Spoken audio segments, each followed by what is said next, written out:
Yeah, a little more than normal the other night, but I think, to be honest with you, it's been up and down the lineup, so it doesn't surprise me.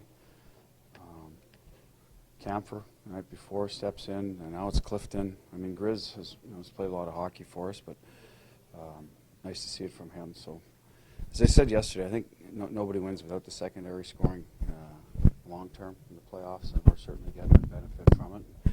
Encouraging it. We don't maybe play as up and down the ice as some other D-cores in the league. We certainly want our guys, when the opportunity is there, to get up the ice, and both those goals, I think, were good reads by the defenseman. And Grizz was the power play one was just part of the breakout where he's a little bit ahead of the play, so he happened to continue on and found a puck. Coach, just to follow up on that, what's been the key for you guys kind of taking your offensive blue liners out of it? Well, I think a little bit of his defending the blue line well, so they're not able to turn up and then find those late guys. I think some of the chances they have had in second period in game one were a lot of their D-driven. I mean, I know they've had a 3-on-2 where they run one off the bar and it was 2D up the ice. So clearly that was an issue, but for the most part, if you can get in their way early, force the puck out of their hands. If you're finishing checks, reloading well. Bergie caught a play last night that might have been, I think, a deactivating for a chance, or would have been one. So it's a little bit of mindful who you're out there against. And then shot blocking. I think they get shots through well. Their first goal was a good example of that yesterday. And that's the area we're going to keep working on. That, our system would collapse, so at some point I think they will, shot attempts will be up for their D no matter what we do, but if we can block them from getting to the net, then we've done our job. Is Cherry still trending towards being an option tomorrow? And if he is that a tough decision to make given, you guys have been winning? And it is a good, it's a tough decision, but a good decision to have when, you got healthy bodies that are capable. He practiced today, he's getting better. I'm not going to tell you he'd be in tomorrow. Right now, he'll go through the morning skate. We may leave the lineup alone, give him a little bit extra time, and right now the guys are going well.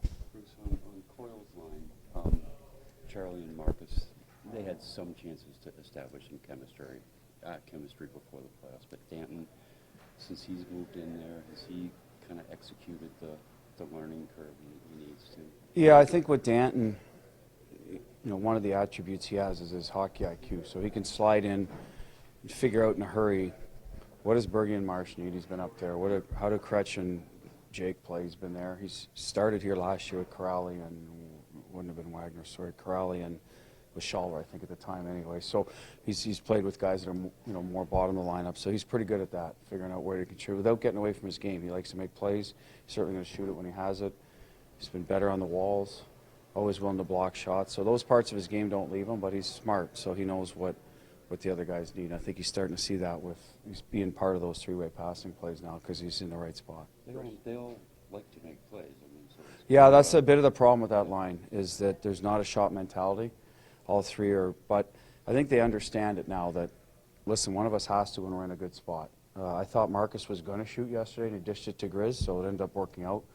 I thought he was going to shoot again when he dished it to Clifton and ended up working out. So when those don't work out, you come back to the bench. You got to bite your tongue a little bit when you have skill like that. But I think Charlie has definitely shot it more. Has been taking on that mindset. Danton had a couple looks yesterday. So as long as eventually they get that part of it and get to the net, then I think it'll all work out. Big desperation is going to be as high as it gets. You might have seen some of the frustration coming through on the hit on high end. Do you anticipate heading there now that the chippiness might be elevated a little bit?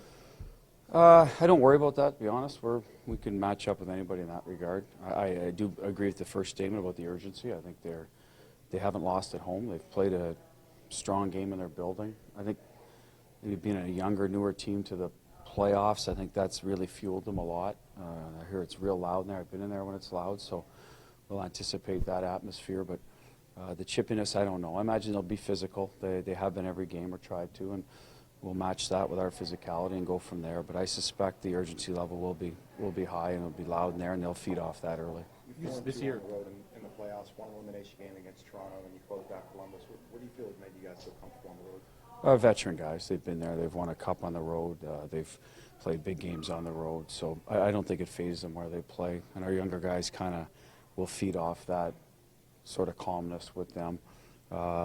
As for us, as a coaches, I think sometimes we don't get into the line match game a ton anyway, so it's nice to just roll just roll your lines. I think the players get into the game a little better on the road in that regard, assuming there's no penalties. So that's probably the two reasons. This year and last year, you guys haven't done. Don't fight, boys, here. This year and last year, you guys haven't done all that well in game threes. Will your message be any different going into this game three? You think?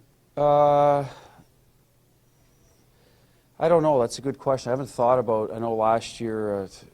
You know what? Even last year. Now we've been 2 series. We were up there in Columbus. We lost a close game. Toronto.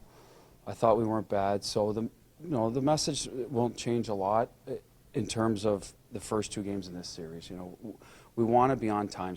We don't want to wait and see what happens. Maybe that was the problem the first road game because we started home the first 2. Maybe we're too much allowed them to get in, have it their way early on the road. So maybe, Matt, maybe that's it. We've got to talk about that. We did talk about that as the series went along in Toronto and in Columbus to set the tempo, even if you're on the road. So maybe that message has to get across earlier.